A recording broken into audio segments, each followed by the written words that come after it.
This is where we hold them. This is where we fight.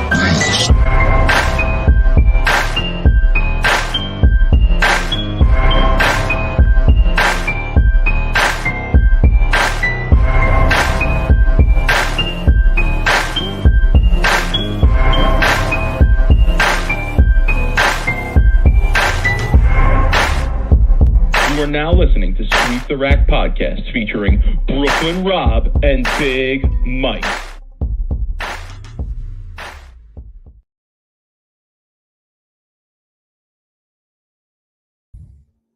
Rob, what's good, homie? Yo, what's going on, Mike? Another weekend, closer to the end of the PBA season, it feels like. Trying to enjoy our last shows coming up here, feels like, for a while. Yeah, I mean, a decent amount of bowling on this weekend. So I know you were busy doing some probably family stuff. Did you get a chance to catch any of the shows? Well, last night's show was a little too late for me. Oh man, at 10:30 start. I watched like maybe the first match before I fell asleep. And then today, I was watching early in the show, and then I was opening my pool today. Ooh. So yeah, I had some things to do, but I came back after that was over. After I was done with that, and watched the rest of the show, obviously. Yeah, I think I want to talk about this time slot that Fox Sports 1 gave the PBA for that for that specific show. Even for me on the West Coast right now, on the that was a bad time. Just because there was a boxing pay-per-view going on at the same time, there was a UFC pay-per-view going on at the same time. And it was really late for you guys on the East Coast. I mean, well, let's face it, right? We're old. So staying up till 10:30 or 11 to watch PBA bowling is probably harder than it used to be. I'll be honest. Well, it was straight. Now it was on the West Coast, right? So last night, that show for the bowlers would have started at what, 6:30? No, for 7:30. 7:30. Okay. All right, Yeah. if it was 10:30 here. Yeah. And then today's show started at 9 a.m. I know. Yeah. Right. So yeah, a little awkward with the times. I think last night late for the East Coast, today early for a West Coast show, right? For the bowlers themselves, obviously not too early on the East Coast at noon.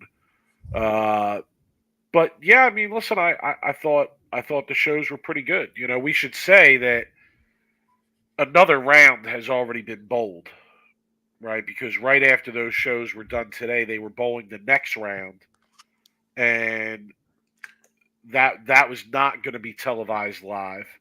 That's going to be shown on a tape delay, right? And then, if I'm correct, the next two shows after that will be live. No, because I think the finals are live, right? That I know the finals are live on my birthday. Right. On Big That Fox. I know that, but in past years, the finals have been the semifinals and the finals. It's been the final four. So are we wrong about that? Is it just the final two this year? So, they're only taking the final two? There's only two shows left. There's an FS1 show on Sunday, the 12th at 6:30 Eastern, and then the finals the next weekend on Big Fox. So there's only two shows left, and we already know that they bowled next Sunday's show already this afternoon. So I'm assuming that's what's happening. They're doing one round taped, which has already been filmed, and then they're doing the finals on Big Fox on Sunday. I guess. Listen, Well, that's that's what it says on the website. Yeah, it's hard. It's hard to find this information, right? It's on the PBA website. It's on the homepage.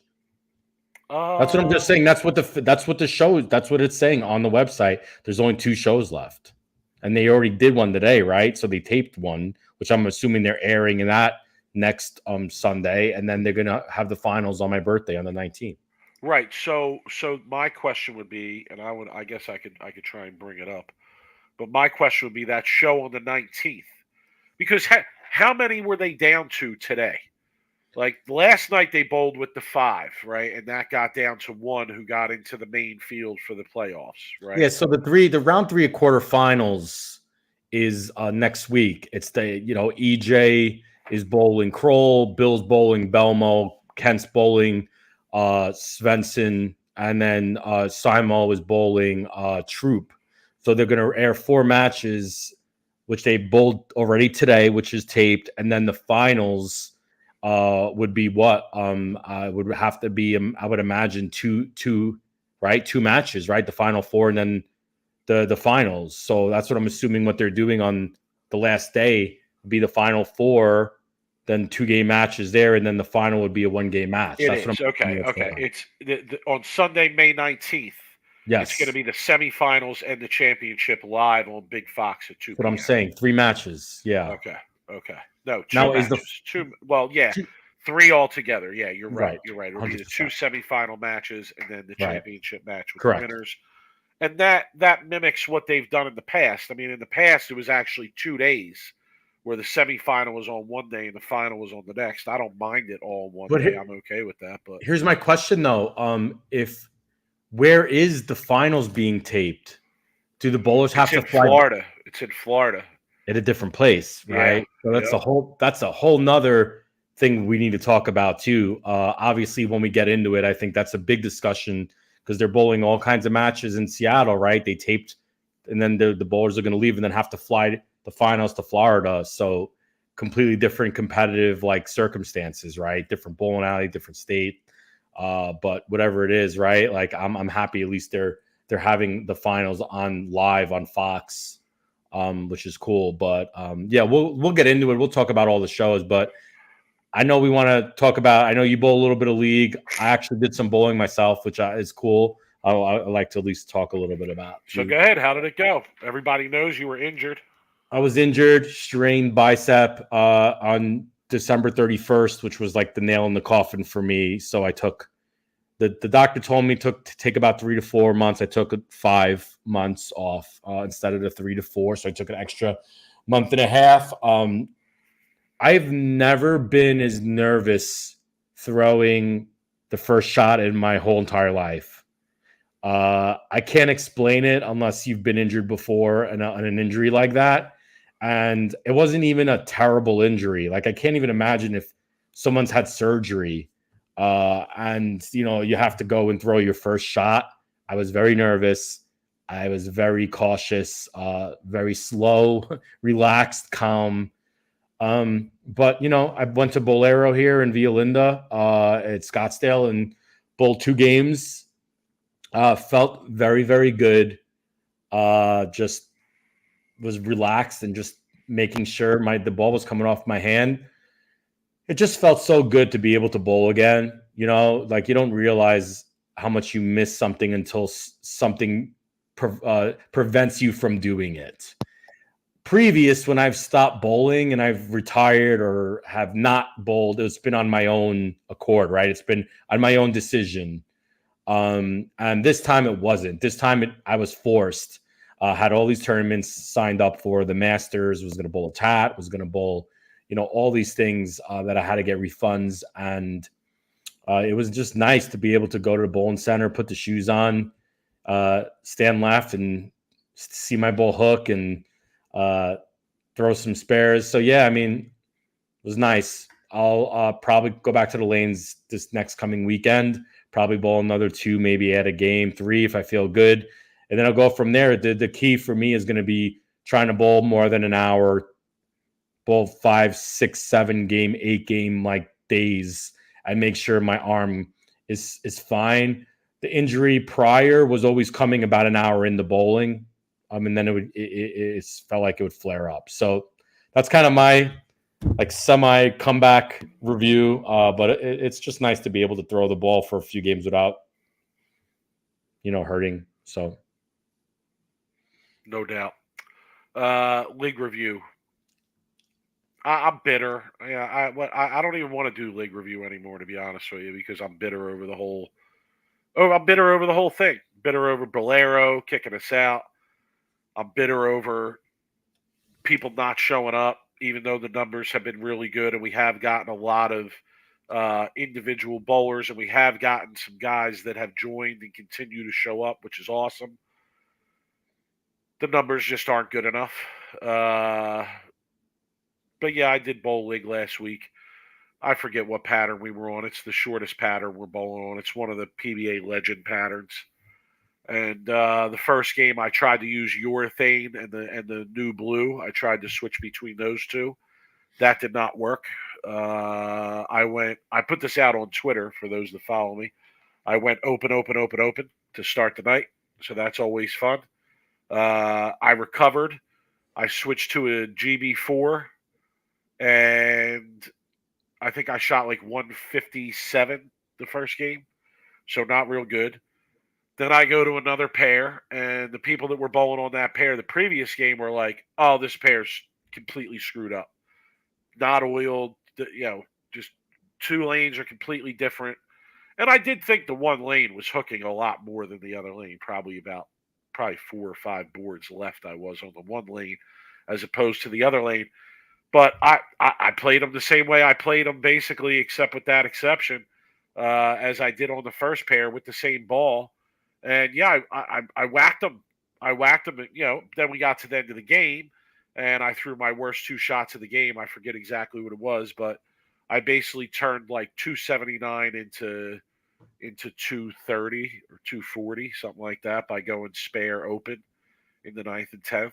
I think I went 2-8-10 in the 10th or 2-10 in the 10th. And in the 9th, I missed a 10 pin, I want to say.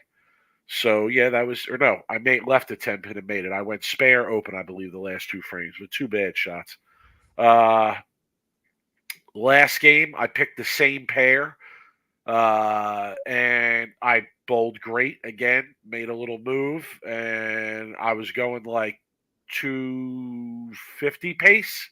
And then again, I did the same nonsense. I threw it out the window in the 9th and 10th frame. Missed the head pin, both shots. I got to stop here real quick because I got to ask you. It feels like you do that a lot. I know. You know what it is? I thought about this today in reference of speaking about this on the pod. It's a pot game environment, right? So, like, when I'm bowling a good game, I definitely start to look around, be like, all right, what else is going on? Am I in the hunt or no?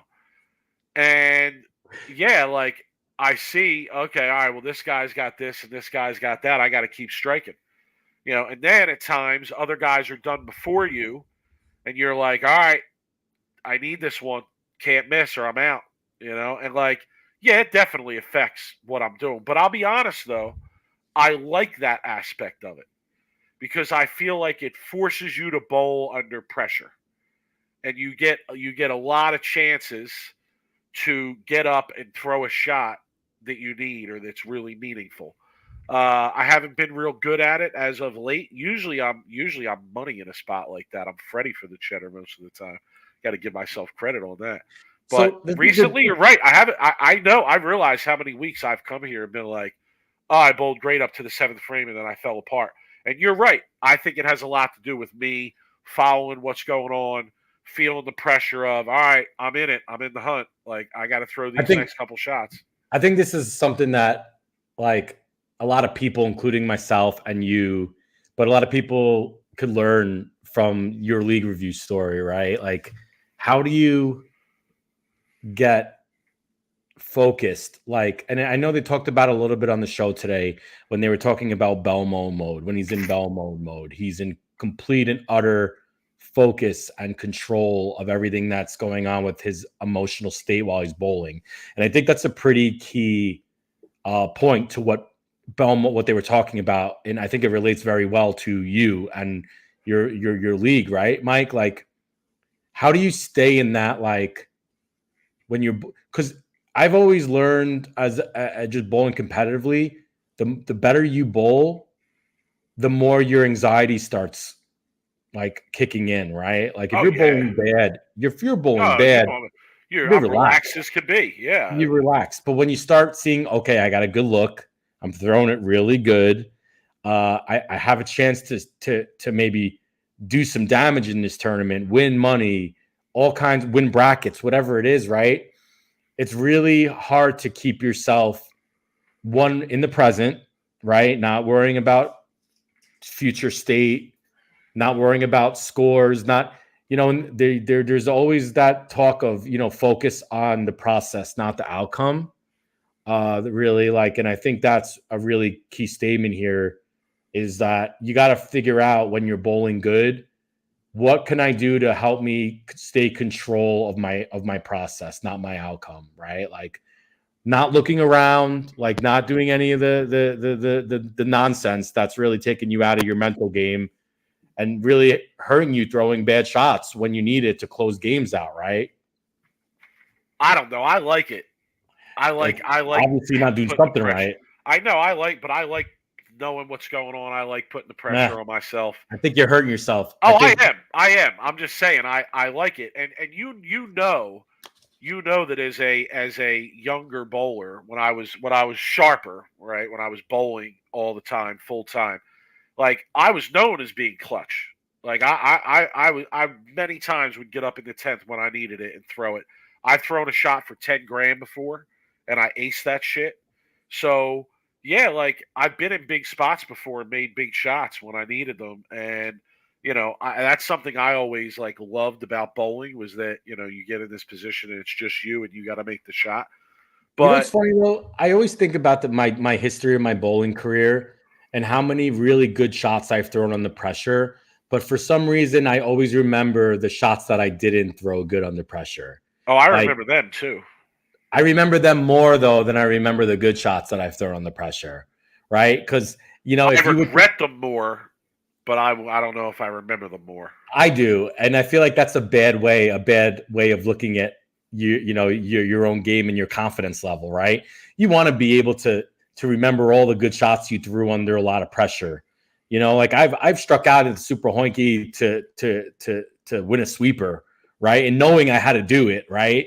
And like it's one of those things where like you at the time you do it, you're relaxed, and then for a lot of money, right? For whatever that money was, I remember, but when now I get up and I need to strike for like $100, I'm feeling like pressure because you don't do it anymore. There, Well, the money's like you irrelevant said, too. It's not about that now, right? it's not. But it's funny, like when you're bowling full time, like these guys do. Like, and I'm going to give an example, like someone like EJ Tackett, right, who's full time on tour, right? He's the best in the world right now. When he's on TV and he's bowling, he's not dealing with pressure. Maybe the first couple of shots on TV. I remember there's a quote from Walter Ray. Walter Ray said that he's nervous every TV show he's been on, the first few frames, right? He always gets nervous. But they're relaxed after that because they've done it. They're doing it, right? And I feel like when you're not doing it like me or you, and you're doing it once a week, if even, right? You're bowling a tournament once a month, when you get under those situations, those pressure situations, you're not in tune with your emotions as you would be if you were bowling full time. Oh, true, absolutely. So, I think what did I do? I think I finished like second in the high game, game two, second in doubles, and then second in the high game, game three, and won the doubles or something like that. So, I mean, it wasn't like I, I like dropped from out of the picture, but yeah, definitely could have capitalized with a few better shots. The card game is the best thing to win because it's like $100 a game if you win because a lot of people get in it, and it's 20 bucks, and it's what is it, $10 a game per person. So I had two full houses, neither of them won. That was disappointing. I'll say that. I felt like that should have been 200 on the night right there, which would have made it a decent night. But I'll say this again: Bolero's kicking us out. It's nonsense. It's nonsense. They have all these rules all of a sudden about, oh, you can't bowl a league with less than 3 on a pair, and you need a certain number. We can't have fluctuating numbers. I mean, it's just ridiculous. It's ridiculous. So I'm bitter about it. I'm going to let it go for now.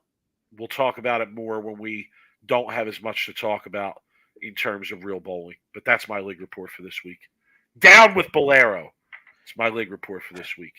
Man, I threw a tweet out that got a lot of people responding and interacting with it, because I talked about the most painful experience of my bowling this weekend, of bowling 2 games at Bolero, was paying $12.95.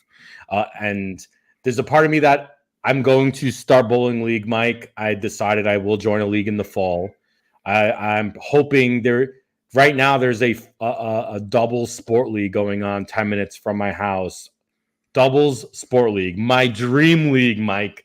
Dream league. I'm there for an hour and a half. It's 10 minutes from my house. It's a Thursday night. I'm hoping that continues to the fall. If it does, I don't even have a partner. I will bowl with anybody. I just want to bowl a sport league. If not, I'm going to be handcuffed to a house league. But my point to this was, the reason why I want to bowl league, obviously, is to keep bowling once a week, but to get a league price from Bolero, to be able not to pay $6 a game when they ask you if you're a league bowler. And I don't know what the league thing is, what, $3 a game maybe for a league bowler, $3.50, whatever. A lot better than $6.95 or whatever it was that I paid. So, at least they're giving league bowler discounts at this point. And in case anybody doesn't know, there is a summer thing going on now at Bolero. It's going on at least at my house, where you pay one price and you get 2 free games a day. That might be worth it if you live near a Bolero. The summer pass, go after work every day. Are you giving an advertisement to Bolero on this show right now, son? I'm going to kick you off this stream. But I'm saying it's a good deal for people who don't want to pay the $6 a game. Like, it is. Like, there's no way around it, right? But one more thing about the league and the pressure and the shots and everything. See, that's one thing I love about bowling on the tough, is that when you need it, you really got to throw it. You really got to throw it. Well, that's what made P. Weber's "Who Do You Think You Are? I Am" that much special, right? Maybe the best shot in bowling history, right? Because maybe not only the best individual shot in bowling history. Give it all the factors, right? Give it all the factors. Hands down. That was the best clutch shot in the history of the PBA. To me, there's no better of a shot than what he did, just because of when you need a strike to win the U.S. Open, where the toughest can be. No one can strike. No one could strike, and to do what he did and split the 8 the way he did it, makes the moment that much better, which people don't realize. All the non-bowlers, all they see is just some guy yelling crazy stuff, and right. So you throw a big shot on house where you probably didn't execute it all that great, right? And you understand the feeling there. I mean, when you execute it on something tough and you need it, it's 10 times that. And that's one of the reasons I like bowling on the tough, is because not only do you see that aspect of it, but you also see a lot of people miss because they can't do it. Right. They can't execute it to that level. So, like, even when they get in that position to win or beat you or bowl a good game, they're going to have to overcome some of that a couple times, right, before they really get the hang of it. So, Lumber says, my first sport league starts tomorrow. Can't wait to cry every Monday. 3 words that come to mind when I read this: pain, misery, and depression.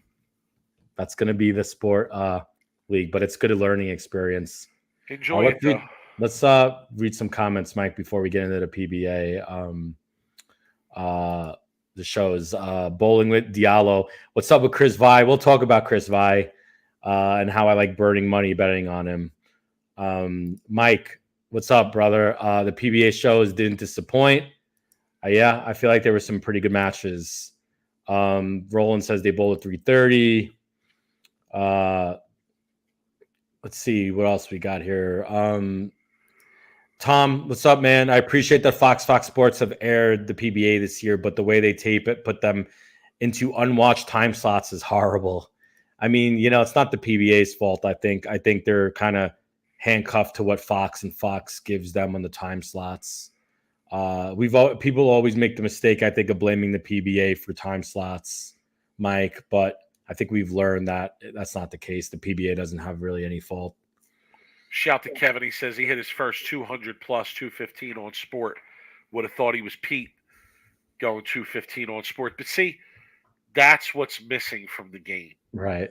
I get it. That right there. We've talked a lot about it. I know. I gotta say it again. Like Kevin's comment to me encapsulates something that is desperately missing from the game, Right. and it's that challenge. Right. It's the challenge to even reach a level of a 200 game or a 215 or whatever it may be. You know, it's like there's not a lot of challenge in those lower levels anymore. Well, you know what it is, Mike, is it's the human nature when you are doing something challenging, whatever it is, a sport, a game, a hobby, and it's very challenging, and you really put the time and the work and the effort into it, and you see yourself getting better, right? It's the same thing with like the gym, losing weight.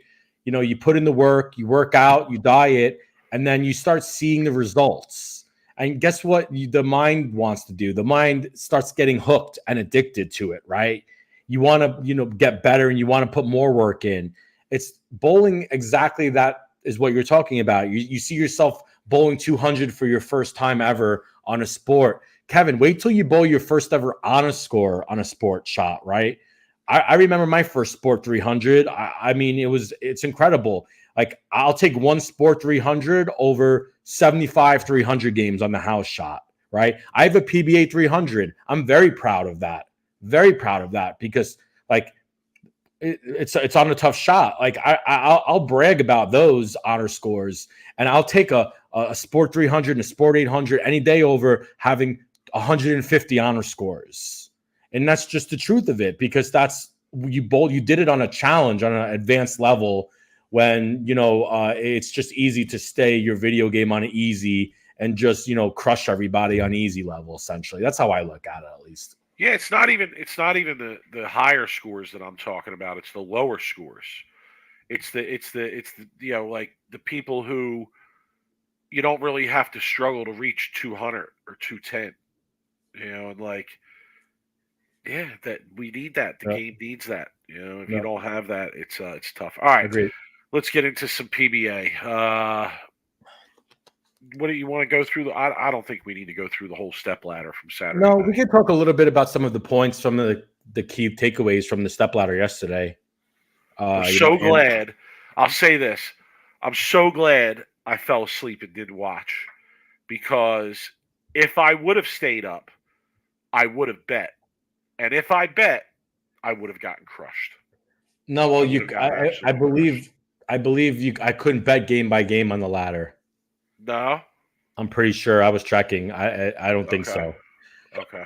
I was annoyed because I did bet Andrew Anderson on a future bet, which I just wanted him to get to today, and then anything could happen, right? And he was plus, I think it was 25,000. 30,000. So I think I made like a $5 bet to win like 1,200 or something like that. And I was like, man, if I can get him through the ladder today, and I did put a bet on AJ too. I figured, like climbing the ladder, it seems to be pretty consistent these days on the shows. And I figured, man, you could climb the ladder right now, get to today, and then you get to that, and then anything's possible, right? Like, it's a 1-game match. No, Nico says it was a taped show, so no betting. No, we're talking about Saturday night, Nico. It wasn't a taped show. It was live, and you could bet on it, but like Rob said, I don't think they were accepting bets game by game. I don't think so, but I checked once, and then I didn't really. I was watching the Canelo Munguia fight on pay-per-view. So bowling, I had it on my phone, and I was watching the boxing fight, and I had money on the boxing fight, so I was betting on the boxing. I did have a feeling that someone was going to climb the ladder, AJ or Andrew, so I put a futures on them. It was an interesting show in the sense that Andrew got comfortable, but the scores weren't as high as I thought they were going to be, because usually in that place the scores have been really high. I mean, really high, and it just seemed like the carry wasn't as good as it normally is there. Wait a second. People are saying Saturday night was a taped show. Why would they tape the Saturday night show if it was only 7 o'clock or 7:30 Right. out west? Yeah, but And that's not how they listed it on the schedule. today's show was live for sure because you could bet on the shows today. So I know 100% that it was live today. Last night's show, I don't know. Okay, I'm going to take people's word. So I'm thinking maybe they taped it earlier in the day, Mike. They bowled earlier in the day, but Fox Sports only gave them that time slot. That's probably what happened. Yeah. Yeah, I don't know. I mean, I just assumed it was 10:30 Eastern because it was. Well, remember last week I was going through the website and I was confused on the times, right, and I couldn't figure it out. I still was confused. I was looking. So I'm assuming they taped it yesterday earlier. They bowled earlier in the day, showed it at night, and then they were live today, which I know they were live today for sure. Okay. All right, so Andrew Anderson runs his way through the ladder, right? And then he gets to Smallwood. Right, Smallwood goes front 11 on him. Front 11, and then throws a really bad shot for the 300. Yes. It was like 298. Smallwood got fortunate, I think, in that match when, putting that front 11 together. I think he had a few trip fours. He had like a bunch of breaks he's got, and it didn't look good for Andrew. Like, there's nothing really you could do at that point. There's no defense in bowling, right? Your guy bowls against you as the front 11 and is catching breaks through the game, right? So Smallwood then gets the benefit of not the word I'm not looking for is benefit. He gets the prize to bowl Jason Belmonte in a place that Belmo bowls very good in. And then they ended up bowling today, right? Was it the first match or second match? It was the second match, right? But we can talk about the first match today, the Boog match, Wilkins match. Well, Boog started with the wrong ball, first of all. Well, Boog started with the wrong ball, but that 7-10 that Wilkins left was the whole turning point to that match. No doubt. Wilkins started, I believe, with front 5, right? Or front 6. Yep. And then 7-10, and then Boog stayed in it, right? And then once Zach left at 7-10, the match went from Zach being up like 30 to down like 1 in literally like 2 frames because Boog was able to start. No, he was still up. He was still up at that point. Wilkins got up after the 7-10 and struck again. He did, but was still up. Boog was on a string though when I know, but he missed. He was still in control of the match at that point. He was still ahead. Even if Boog went off, he was still ahead. He was still going to win. He missed again in the 9th frame. He spared again in the 9th frame, and that's what put him in the position where Boog, if he struck out, was going to win by 1. Right. I knew after Wilkins left I had Wilkins, and I knew after he left the 7-10 that he was going to lose that game. Yeah, I was going to bring this up, Tom, about they were obviously having mechanical issues, and that's unfortunate sometimes on a TV show. There's really nothing the PBA could really do sometimes, I think, if that happens mid-show. But watching that guy put the pin down with the old school, what is that called? Like the pin hanger? I don't know. The pin hanger. But that's like old school pin hanger. But I think it was giving everyone anxiety. Like, it gave me anxiety watching this guy put the pin like in the wrong spot on the lane. One time he was just hanging it and he wasn't really putting it down. Like, I was getting anxiety just watching, and I couldn't imagine like what people were thinking when they were watching. So Boog strikes out, dude, and shuts Wilkins out. I mean, ready for the chatter. Had him plus 115, Mike. Okay, I put in some ridiculous bets on this, so I didn't really want to bet it seriously because they weren't letting you bet match by match. And I did not know what matches were going to be fresh or if they were re-oiling. And I wasn't going to get to look at what the scoring pace looked like, right? So I put in 4 bets for $50, and I lost everything. Two of the bets were $10. The Troop was going to shoot 300. $10. The Belmo was going to shoot 300. Obviously, neither of those happened. Then I put in. Wait, oh my God. Well, I thought, hey, it's You're better possible. off putting in match win parlays than these bowling 300 bets at $10. You hit What is wrong with you? You hit a player to hit a 300 bet. I before. did, but So the scores were astronomical when I did it last year. okay, but it's I still almost hit plus it 2 games in a row. plus Because 3,000. I know people- you. Yeah, Yeah, because Bella went to front 10 the next game after EJ did it. $10 Right? to win 300. I'm okay with Dude, that. but I was able to see the scoring pace.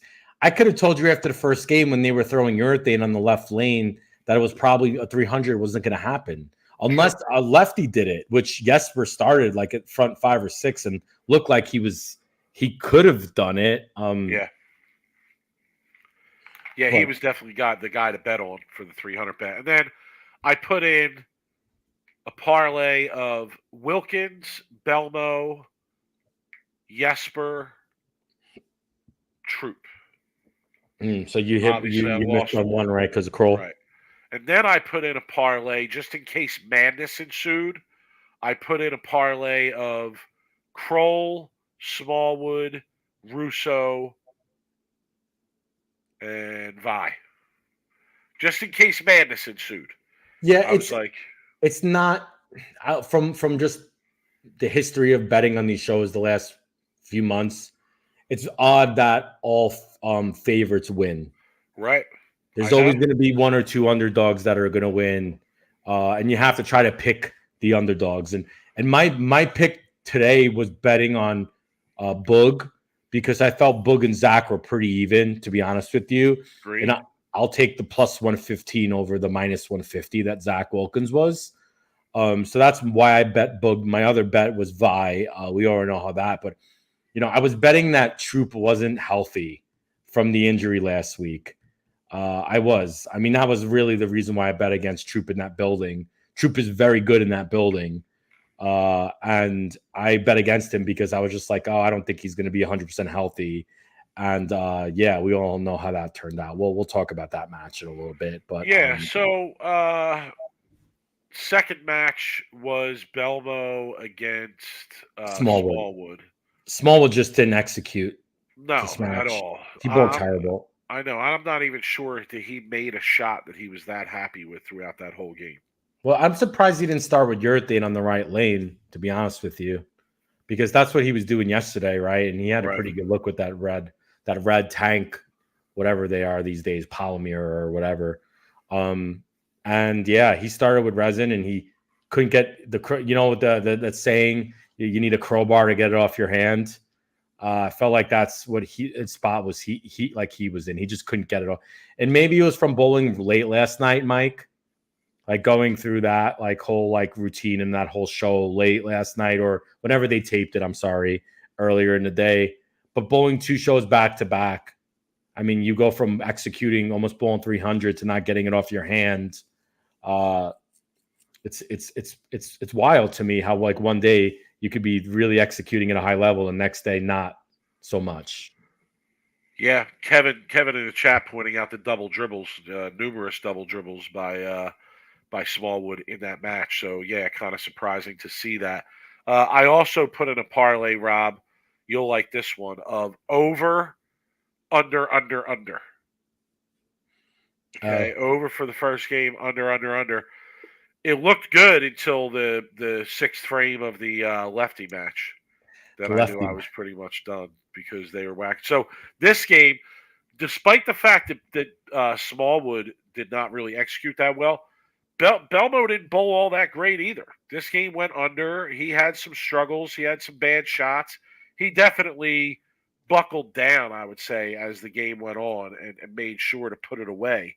But to see Smallwood struggle as much as he did and Belmo still be in a position where he's got to get up and mark in the 10th frame to lock it up, I think spoke to, Belmo's, struggles in that game a little bit.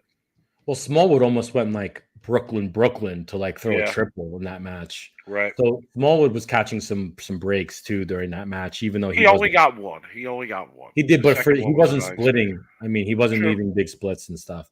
Belmo did execute really, really good in the middle of that game. He threw like a 3-4 in a row, and the carry was also a little bit tough. But I was surprised a little bit that Belmo wasn't throwing urethane on that right lane too. I kind of would like to see him throw that 78 on the right lane, but I don't know at this point if a lot of the bowlers or the right-handers or the two-handers have a lot of confidence in that ball. I'm just going to say it. I might get heat for that. But I think the Black Hammers, all the Brunswick staff has a lot of confidence in how good that ball is. So they're throwing it, right? And you see how good that is compared to the red one. But yeah, Belmo did what he had to do to win, is a bottom line. And he gets to bowl Bill, which would be a very interesting match. Obviously, they're real close friends. And that's to the high level, to the best in the game, bowling each other in one game match. So that'll be fun to watch. I'm going to not find out who won that match. I want to watch that on TV instead of like asking around on what happened. Okay, so Belmo wins, moves on. Next match was Jesper against Matt Russo. I thought this was the best match of the day, highest scoring match of the day. Both lefties looked like they had a really good look, both using urethane. And yeah, I mean, Jesper able to get the ball to strike. And when he can get that urethane ball to strike, he's going to be tough to beat. We all know that. And that's what this was a case of. Shout to Matt Russo that even though Jesper did have it and was able to strike, Russo hung right with him and had a chance to win. I mean, that was an unfortunate break in the 10th frame. It didn't look like that bad of a shot to me. They were both carrying off hits consistently throughout that game. Yep. So didn't look like that bad of a shot to me, but just didn't get the break at the wrong time, and Jesper's able to move on. Jesper is like all or nothing for me. Like if he can get his ball to face the right way and strike, he's probably the best lefty on the planet. But he hasn't been able to do that, right? So he's been struggling on TV. And then after like the 4th frame, when you saw the 7-pin not standing and you saw him being able to throw light mixers and go high flush, you're like, oh, Jesper is going to be really hard to beat on this. And I still think Jesper is going to be very hard to beat on this going into. Yeah, if I was going to say if this was all an Angel of the Winds casino and we could bet the whole thing, all live matches, I would be riding Jesper Svensson all the way to the bank. Yeah, because he looked unbeatable, honestly. I know, and he's very good, right, when he can carry so it's interesting. I think it's a bad draw for Russo too. I think Russo caught a bad draw catching Jesper. I think at this point Russo would have been better bowling any other righty other than Jesper. That's the thing about these one-game matches, right? Like it's also luck of the draw. You have there's no way around it. Back to high roller days, right? It's just how it goes. It's a one-game match. You could beat anybody and you could lose to anybody in a one-game match. So it's just how it goes. So yeah, Russo got a little bit unlucky with the draw for sure. No doubt. All right, and then the last match of the day today was Kyle Troop against Vi. And gutter ball. Gutter ball too. Gutter ball was. What is with the gutter balls playing fifth arrow? I think it's the guys just trying to open up their angles. Really, it's just they're really trying to open up their angles.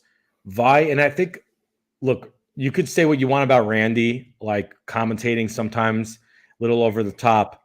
But when it comes to when it comes to bowling, Randy knows his shit. Bottom line, he's the Hall of Famer. Guy's won, God only knows how many times. But Randy said it, like Vi was trying to play that right lane with too much angle. I mean, if you're Vi, and you're watching everybody bowl, he had so many matches to watch, right, prior to him. And he sees everybody really facing up urethane, right? Or doing what they're doing, like for him to be doing what he was doing, like I feel like was the wrong way to play him. I feel like he would have probably been better off, maybe trying to throw something a little bit smoother instead of the ball he was throwing, which was very aggressive. Didn't have to be urethane at that point. I think he could have got away with something like an exponent, which is, I believe, what Belmo was throwing, or something to that nature, like a gem or something even rolling smooth. He could have moved left and try to just feed it into that like friction, which was there on the right lane. And Mike, he's just trying to open up his angles, and he went 2 gutters in that game. But that third gutter was really bad because he was on a double and he had a lot of momentum because Kyle started the game off 9 spare. Vi starting off double looks great. And then all of a sudden throws this gutter and the whole match changes. If he doesn't gutter there, I feel like he wins that game. Could be. Maybe. I don't know. But, man. It just changed the whole complexity of the match. Wow. It was bad. I mean, on a double. Like, if it was on a strike and he spares it, you could get away with it, like kind of what Marshall did, even though, like, Marshall, I'm pretty sure Marshall, I don't remember if he was on a double or not, to be honest with you. But, yeah, that was a bad one because he didn't make the spare. Yeah, so Marshall was on 6 in a row when he threw it in the gutter. Oh, that's right. Yeah. Sorry. Like memory shot. But this was a bad one. It completely went from him being up 20 in the match to literally down like 15, like in one frame. Yeah. And Kyle smells blood after that. Mike, Kyle smells blood. Like, Kyle brought his entertaining pants today. He was there to not only bowl, he was there to entertain the people and put on a show. And I was there for it. Well, it's just one game match. So I think someone made a comment in the chat. I posted it about, imagine flying from the East Coast all the way to Washington and you bowl one game and that's where it goes. But look, these guys are bowling for 75 grand, Mike. There's a lot of money in these playoffs. You look at the prize fund, it's crazy how much money they have in this playoff. And yeah, you're going to fly across country for a chance to win 75 grand. No question.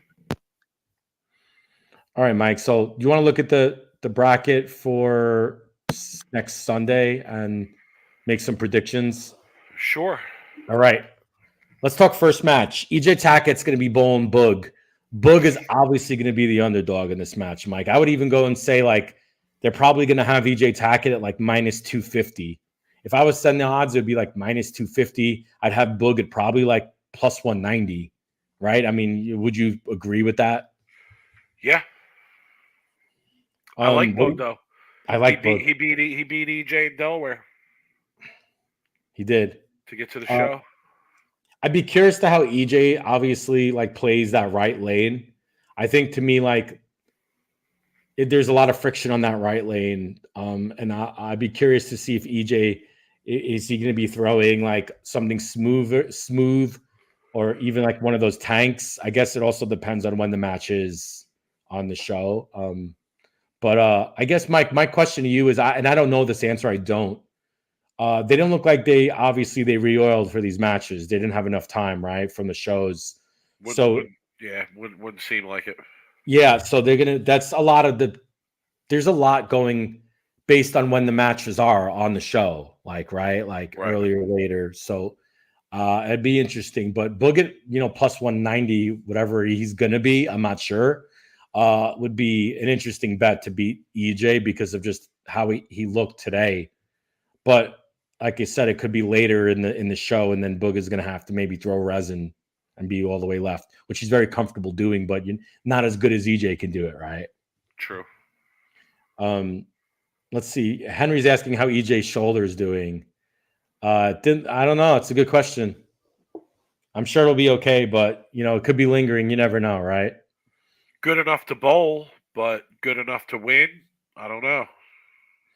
Yeah. It's true. So we'll see how that goes. All right, Mike, I think maybe the match of the day is going to be Bill versus Belmo. Mike, I kind of feel like if the lanes play similar this weekend, I kind of feel like Bill's going to have a really good look. just because Bill is very good when there's friction, right? And Bill's very good when they're short. He's very good when he could play right. I'd imagine he'd be using urethane on the right lane. And I could see him beating Belmo. And I think that might be an even money match, in my opinion. But they might have Belmo as a little bit of a favorite. I'd probably make Belmo a slight favorite there. Slight favorite because he's Slight already bold. favorite. Yeah, I Right. mean, but yeah, listen, with the way Bill has bowled this year, compared to the way Belmo has bowled, if they made Bill the dog, I'd actually feel like I might be getting the better player right now at this moment as the dog. Yeah, but also keep in mind though, Bill hasn't really been bowling good the last couple months. I mean, he had a good showing at the TOC, right? But his second half of the year hasn't been very good. I think Belmo's had a better second half than Bill has. Yeah, well, I mean, the World Series wasn't good, right? That means a lot in the second half of the season. But if we're talking player of the year rankings, if we're talking statistical rankings, I think Bill has had the better season so far. Yeah. And I would imagine Belmo would agree with you. Even though So Belmo, like I said, if I could get the guy who I think has had a better season and they're going to give me that guy as the dog, I'll take that all day. yeah, I do see Bill having a better look, but it's going to come down to carry. I think if Bill is Sure. if Bill's able to carry, Bill's always going to find the way to get to the pocket. I think, especially on a little bit of an easier shot like this, it's just a matter if he's going to be able to string them together. And Belmo obviously has the advantage on the kind of carry on having the ball get to the pins the right way, obviously because of his rev rate and how he knows how to do that. But yeah, that'll be a great match, I think. I think the later that match is on the show, the more advantage, in my opinion, Belmo is going to have. I think if that match is earlier, if that's the first match of the show, I think Bill might have a little bit of an advantage. Just my opinion. Jimmy, what's good? The ringing 10 in the chat saying Bill winning the playoffs might be his best shot to win player of the year. He's not winning player of the year. You don't It's think not happening. No. Even if he wins this, he's not winning. EJ still had a better year in general, statistically. Yeah, I'd probably have to agree with that. Yeah, there's no way EJ doesn't win this player of the year. It's already cemented. It's already locked in. Bill would have one major, one title, right? Because this counts as a title. EJ would have one major, one title, but also has the number of shows, average, earnings, money, likely. all that. Yeah, okay. Yeah, I think Bill shot himself with the World Series. If he would have been able to get a title out of there, we'd be maybe talking something different. But Bill's World Series definitely hurt him for his player of the year. And we were really pulling for him, right? We wanted to see him win that player of the year. If anybody deserves it, he deserves it. Just how many years he's bowled on tour and how good he's been consistently every year since he's been on tour. It almost feels that way. It's very telling that from 2000 or wait, what was it? Was it 2010 to 2020? I think. Okay. I think from 2010 to 2020, Bowler's Journal named Belmonte the bowler of the decade, obviously. They named Bill second. Huh. Wow. In that same decade. Yeah. So like that says a lot. It says a lot about how consistent he's been out there for a long time. So right. I definitely agree with you there. All right, who's the next match? Marshall Kent is going to be bowling Jesper Svensson, and this is the Jesper Svensson type. Give me Svensson for $1 million, please. Give me Svensson. We can't bet on this. I'll pay my mortgage off on this match. Are you kidding me? We can't bet on this match. This is a taped show. Oh, jeez. You could bet on it. You just have to bet. Oh, wait, it already happened. It already happened. Yeah, so we don't know what happened, but yeah, that's a match I like. I like. Yeah, I like. Give me Svensson for a bag, son. Give me Svensson for a bag of money, please. Oh my goodness gracious! What's going to happen this time? That's what I ask. What's going to happen this time? Gutter balls, miss spares, flag the head pin left, Brooklyn strikes. I mean, we've seen it all this year from Mr. Kent. Marshall, I'm looking at it as a bowler and seeing how the pattern is, the both two like different patterns. Marshall's gonna need to figure out a way to like calm his reaction down. His ball loves the way he throws it. He loves to hit up on that ball. I mean, he hammers on the bottom, right? And fast. And look, I'm for it. I love that, right? But when he's bowling on a shorter pattern with a lot of friction, his ball tends to do like absolute cartwheels off the back of the pattern. And he has to find a way to really calm down the crazy, right? Of what his reaction looks like. And Jesper just looks really good right now. I mean, really good. He also has to not throw it out the window.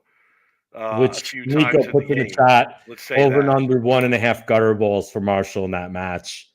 I don't think he. I don't think he. The over-under would have to be 0.5. First of all, it wouldn't be 1.5. Yeah. It would be 0.5.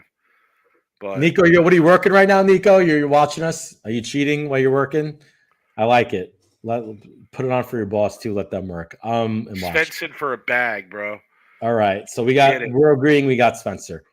Here is another really good match that it could be the match of the show. Which kind of now I'm a little bit pissed reading these matches and going through them that we're not going to be watching them live. Simonson's bowling troop, Mike, and to me this could be the match of the show, right? Like this could be a really good show. It's tough to bet against Troop in this building, right? I just can't bet against Simo either. So to me, Simo's going to be a little bit of a favorite probably, but it ain't going to be like they're both probably going to be under even money. It'll probably be like a minus 105 to minus 125 situation.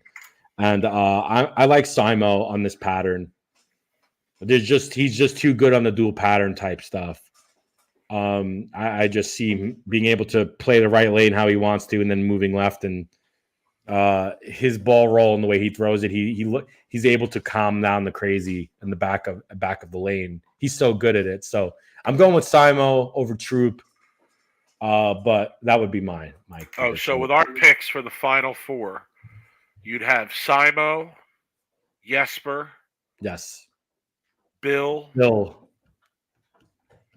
and then EJ, but Kroll being the sleeper. Okay. Kroll being the sleeper, just because EJ also sometimes his ball tends to do cartwheels from the back of the pattern. Well, Troop's going to be the underdog in that match. Probably not by much, but gotcha. Well, we'll see. It's a real good show. I'm pissed the show. I'm pissed the show isn't live, Mike. I'm pissed we can't get the live bet to show. Just watching these matches, I'd rather see this live than see a lot of other stuff they've put live, to be honest with you. But I'm not going to complain when bowling's on TV and we do get to watch the final 3 matches live on Big Fox. So, okay, yeah. All right. Anything else on the PBA front? No, I think we did predictions. We ran over the shows. There was some PWBA action, Mike. There was. I didn't watch much. I watched a little bit Friday night. That was it. I didn't really get a chance to tune in all that much. Shannon Polhowski. What else is new? Shannon Polhowski won a women's bowling tournament. The funny thing is, though, I saw a crazy stat here that this was her first non-major PWBA title. Shocking. She's won 2 majors, right? And those consider obviously PW, but this was her first non-major title. And her resume and just what this girl has accomplished, I mean, is extraordinary how good she's going to go down as one of the greatest women bowlers of all time. Yeah, but she's also one of those women bowlers whose professional career, got cut short or cut Because of the really in her absolute prime. Right. Right. So you have that issue as well. But yeah, she wins, and she wins using the purple hammer, which is interesting because they're letting the women on the PWBA tour use the purple hammer. What do you think of that? What do you think of them having different rules for the PBA and PWBA on what equipment they get to throw? I think it speaks to the dysfunction in the game in general. Ooh, that's interesting. Are you curious to why the PW, like, okay, expand on that a little bit. Like, what do you mean by that? Like, we can't even get on the same page in terms of what balls are illegal or not legal. Like, if you can't get on the same page about that, what are you going to get on the same page about? That's true. Interesting. Yeah, I agree. I would like to see the PWBA and the PBA being on the same set of rules, right? I could that be maybe the only sport where professional women don't have the same type of rules as the men's? I mean, I don't know, but it's definitely interesting, I guess, to say the least. That's not taken away from Shannon's like title, right? Like she wins regardless of what she's throwing. To be honest with you, she's that good. The other interesting point of this, Mike, I got to talk about this on this. What happened on the PWBA show is, from my understanding, there was a $10,000 bonus for a 300 being thrown on the step ladder. Verity, who almost climbed the ladder, right? She started out with the front 11. Okay, Verity bowled 297. But the interesting part of this match is the fact that, from what I heard and what I've read, I didn't see it, she switched balls on the fill ball, not knowing that there was a $10,000 bonus for bowling a 300. So, Mike, my question to you is, whose fault is that? And I mean, should someone have told her, right? Like, should she have known the rule prior to the show? Did they have a like little bit of like a group, maybe someone the day prior to them going, like let someone know? Like, how do players not know that there is a $10,000 bonus for a 300 being thrown? Like, wouldn't that be publicized, and wouldn't that been communicated to the players? And like, wouldn't people have known? Because obviously the ball reps didn't even know too, because the ball reps were the ones who let her switch balls. I mean, if I was her ball rep, right, and she was like, hey, like, I want to go to a different ball, I'd be like, Verity, like, 300, you get a 10K bonus. You probably want to stay with the ball you're throwing. I don't know. I mean,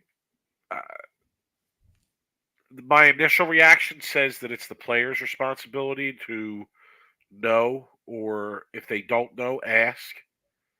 But I also think it's the PBA's responsibility, or PWBA's responsibility, to make sure that the players know that that there's, I mean, at some point, they could have like said to her, hey, this is worth 10 grand.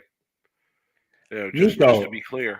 You're the PWB expert here, and you're saying that nobody should have told her what? So she goes to her tour reps, hey, I need to see a different reaction. And her tour reps shouldn't have told her that, hey, there's a 10K bonus. To me, that just shows the tour reps didn't even know either. Right? But there's something weird about it. They would have told her to switch balls if they thought it was a shot for 10 G's.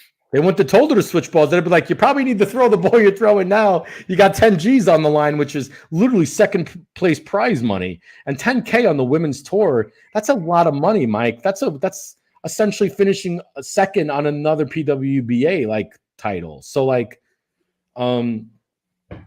Yeah. She switched on the 11th, Mark says.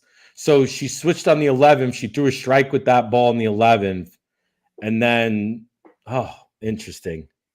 So they should have told her after the 10th when she asked to switch, essentially is what happened.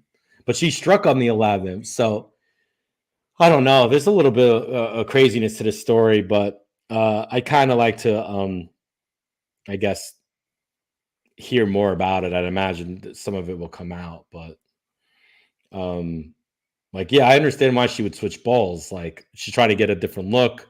They all do that when the match is out, but when there's 10K on the line and you have the front 9 or 10 with one ball, you're probably not going to switch. Okay, how many times has anybody switched bowling balls after they've had the front 10 and they're looking to bowl 300? You don't do it unless the match is out of hand and you're not bowling for anything. In her mind, the match was out and she wasn't bowling anything. So let me see a different reaction. I get it. I understand that, Mike. But if there's 10K on the line, you're probably not switching balls after the front 10. I don't think. I mean, in that situation, I think switching balls, trying to get a ball look in that particular situation is a little bit overzealous. I mean, I get it, but like, shoot the 300 in the stepladder. Like 10 No, I grand, don't know. 10 grand or no 10 grand. Shoot the 300 in the stepladder. No, I don't agree with that. Okay. You got to see what a different ball looks like if the match is out. Who cares? Who cares if these women bowl? You bowl another 300. They don't care. They want to see what the ball reactions look like. But if you have 10 grand on the line, that's a whole nother ball game. Like, that is a whole nother ball game. Okay. Someone Speed Ross says maybe she's too rich to care. I mean, could be. I mean, you never. Who knows? She could be a millionaire, and she's just like, whatever, 10 grand. I'd rather see what the reaction looks like. I don't think that's the case, but I mean, maybe. I wish that was my situation. I wish I didn't have. I could. Hey, who cares about the 10 grand? I just want to see what my ball reaction looks like for the next match. And Jimmy says somebody failed her for sure. Yeah, but do you think the players would? I kind of have to blame the player too. There's got to be responsibility on the player, right, Mike? A little bit. Yeah, not knowing. Sure. So anyway, all right. I just wanted to talk about that, but good to see the PWBA back. First tour, good first tournament. I encourage everybody who has the Bowl TV subscription to watch these ladies, support that tour. The women are great. They're fantastic. They're such good bowlers. I love watching them. I really do. Shout to Steve Belanda from RotoWire Bowling, who at the beginning of the week, we couldn't bet on it. They're not offering the PWBA in New Jersey or in Arizona, thank goodness. But Belanda put out earlier in the week that, there were very generous odds on Shannon Pulowski. And he said that would be one of the players he was taking in that hit. I think it was like 33-1 or something like that. So yeah, there's some good ones you could bet futures. I'm hoping, hey, Bet Rivers, if you're listening, Arizona, New Jersey, you want to get some money coming in, me and Mike will be more than happy to line your pockets on betting women. And then throw the PBA 50 lines out there too. Let's just go all in at this point. Let's just go all in at this point. Got to see Jason Couch win, which was pretty cool. Interesting, really tidbit. I read a post from Robert Smith, who I believe is bowling his first PBA 50 his first PBA 50 this week in Florida. His equipment got lost. So I don't know what he's doing, if he's going to get it in time or if he's just going to drill a few new balls. Knowing Robert, he'll just drill a few new balls and probably end up leading the tournament. But interesting when you're bowling your first PBA 50 and your equipment gets lost. So Rudy bowled. He did bowl. Did bowl Rudy, good. If you're out there, Rudy, you know where to find me. Let's do it. Just hit me up. I don't know where you're at or you're MIA. But I guess he's officially back. He's not MIA. I know. Milk carton. Rudy Red. From Milk carton. Anyway. All right, Mike, you ready to wrap us up here? Let's do it.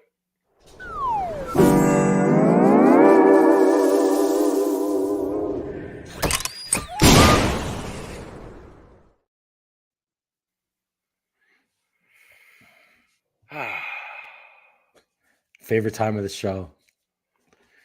You want to go Debauchery. first, or do you want you want to go first, or do you want me to go first? I can go first because this isn't a post. This is a video from a gentleman who we've talked about prior shows, who has a decent amount of YouTube subscribers, Mike. This post was from the 220 average bowler on YouTube. My man's got about 40K in subscribers in YouTube. So shouts to 220 average bowler, man. Respecting the grind, man. Doing your thing. But he did post a video, I believe it was a few weeks ago, where he made Mike a homemade bowling ball. Okay. I don't know if you got a chance to see this or not. What he did is, if you want to watch the video, it's a 25-minute video, is he took a plastic mold of a clone, right? A Rotogrip clone, obviously, because he was cloning a clone. And he made a plastic version, a literal mold of this bowling ball with his fingers. So he didn't have to drill holes in this ball. And it's such a train wreck to watch this video because he creates this ball out of plastic and the ball doesn't come out completely round. So there's a flat spot in this bowling ball. So what does he do? He goes and he I don't know what exactly he did, but he made like a clone logo in this bowling ball himself. He gets to the bowling alley and he throws shots with his normal bowling ball. And then he switches to this homemade plastic bowling ball that he made. And the first 5 shots, he's hitting this flat spot and the ball's going 60 feet. It's thumping. It's a train wreck. He finally, a couple of the people who are watching the video come over him, tell him how to throw it. He then finally gets the ball to maybe start hooking off of the gutter. It's just a train wreck to watch. But you know what though? It definitely was entertaining. I'll give him that, right? I watched, I laughed, but there's a point where you just you literally are like that a hand emoji where you're just you're like, dude, what are you doing? But I respect the grind. I respect the debauchery. It's such a train wreck of a video. I would advise people to go watch it because it did make me laugh in a few different spots. But yeah, that was my what did the finished product look like? It looked like a gold clear through ball. Okay. It was like a see-through type ball with his hands. He put finger grips in the ball. He literally made the ball and then there was a flat spot in the bowling ball. So when he throw it, it'd just be like the thumb, the thumb, the thumb, the thumb. Did he drill it or did he make it with the okay? He molded his own bowling ball that was already drilled.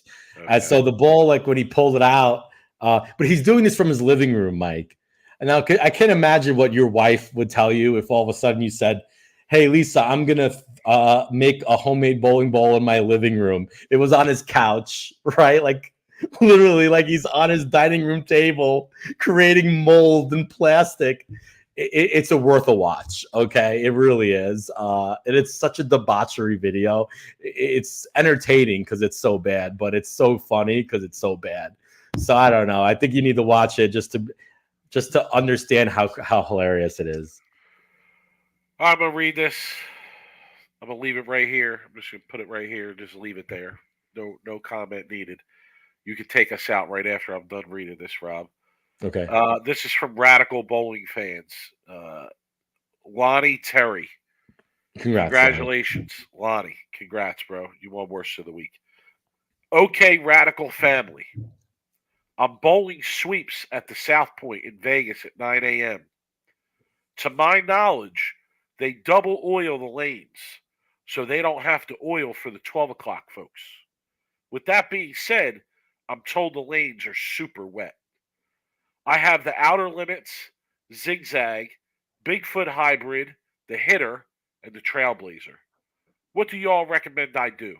And should I sand anything? I'm also a lefty. Thanks in advance. Okay.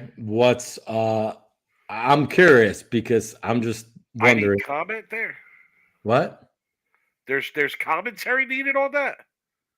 Yes, I want you to clarify to our people why this is worst of the week.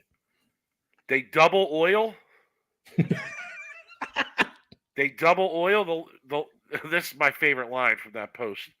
The lanes are super wet.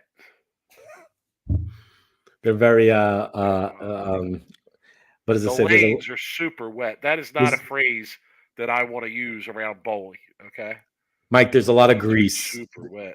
There's a lot of grease on these lanes. Sometimes though, I feel like sometimes people post these posts to Then kind of hold like on. I'll give you one more. I'll give you one more, and then then comment. Dude has 6 bowling balls. I know. That's what I was gonna say.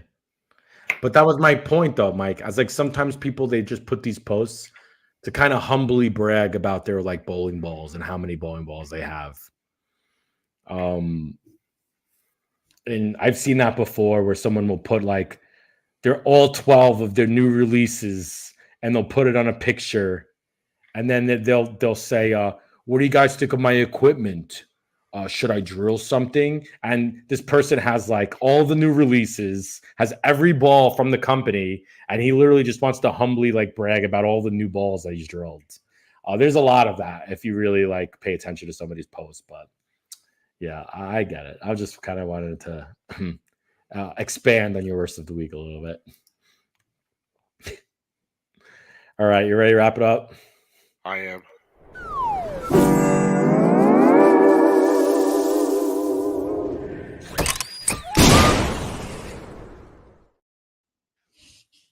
All right, Rob, my final thought tonight is Summer League. Summer leagues are starting. I think I'm bowling in a house league for the summer. There's 50 teams, though. Ooh. Yeah. So the money is it a lot of money? Is that what's bringing you out, or just I don't know. No. asking? What's bringing me out is because a buddy of mine, shout to GQ, he wants to bowl in the summer together, and yeah, there's no sport. The only sport leagues around our area are singles leagues, and he wants to actually bowl on a team with me. So Monday nights, Strathmore Lanes, 7 p.m. I think triples, something like that, handicap, but supposedly 50 teams. That's what I'll be bowling for the summer. Gotcha. Okay, well, we'll look for what night is it? Monday. Okay. Yeah, I want to bring good. this comment up real quick. Ian Lang says his final thought is there's a bigger advantage with the black hammer urethane over the IQ 78 than the purple had over the pitch black. Okay, so here's my question. If that's true, are we going to see further issues? If that's the case, I'm going to say no because it doesn't seem to be as effective in general for as long. So I'm going to say no. But I agree with what he's saying for sure.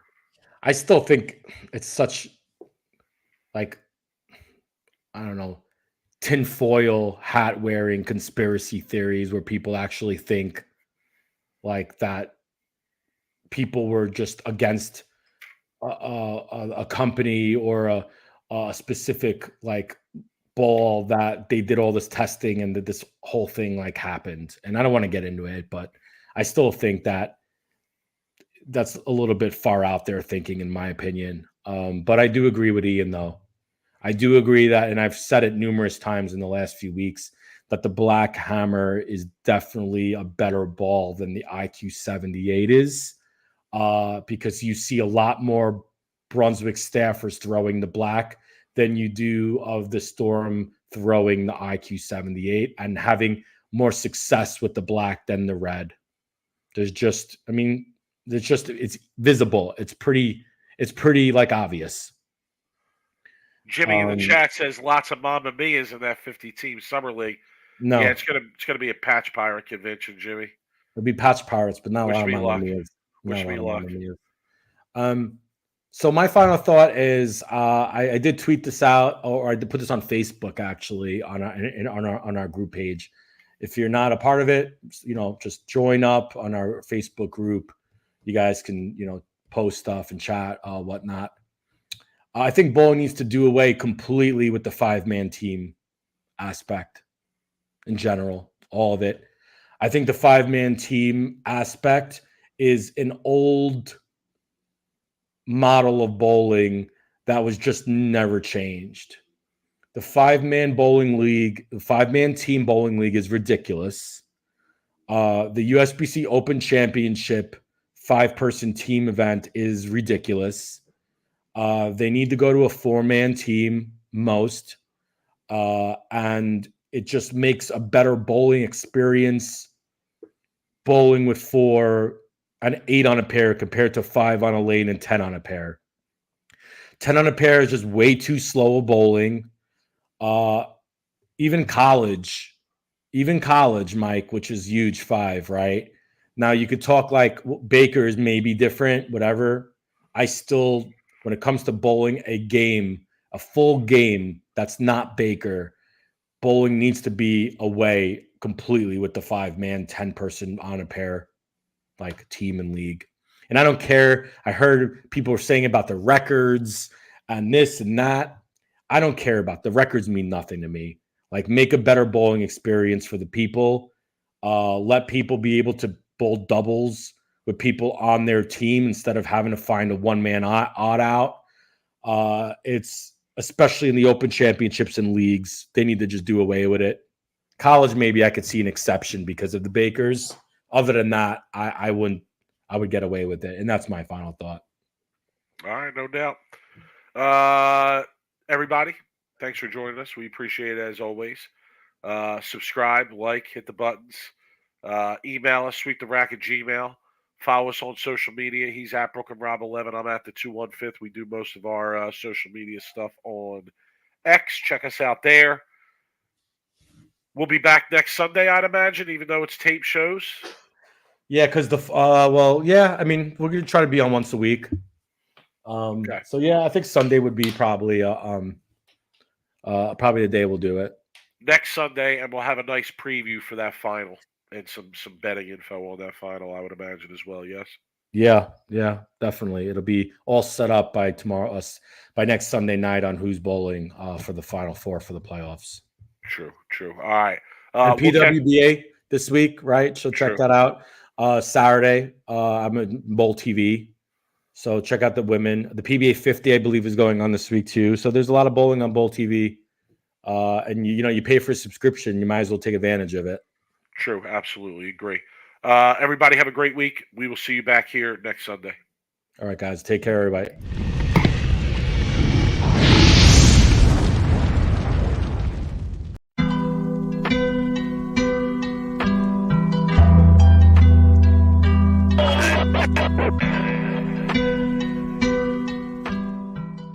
You are now listening to Sweep the Rack podcast featuring Brooklyn Rob and Big Mike.